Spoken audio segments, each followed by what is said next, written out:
अर्थ शिव महापुराण कथेमध्ये सांगितल्याप्रमाणे आज मी तुम्हाला सांगणार आहे की श्राद्ध पक्षामध्ये म्हणजे ह्या 16 दिवसामध्ये आपल्याला आपल्या पितरांसाठी आणि आपल्या घरासाठी हा एक छोटासा उपाय करायचा आहे।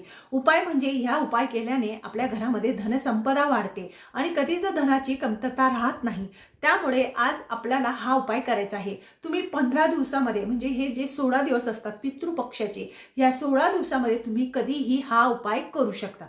त्याच्यासाठी काय करायचं बघा, आपल्या घरातली जी चपाती असते ती चपाती घ्यायची, त्या चपातीवर थोडेसे तांदूळ नसतील तर तुम्ही खीर सुद्धा घेऊ शकता। खीर घेतली तर अतिशय उत्तम, कारण की पितरांसाठी खीरच घेतली जाते। त्यामुळे थोडीशी खीर करायची, खीर घ्यायची। नाही तुम्हाला खीर करणं शक्य असेल तर तुम्ही थोडे तांदूळ घेऊ शकतात, त्याच्यावर साखर किंवा गूळ घ्यायचा आणि ती चपाती घ्यायची आणि विषकपी किंवा ऋषकपी किंवा विषकपी असं नाव घ्यायचे। हे भगवान शंकरांचं नाव आहे।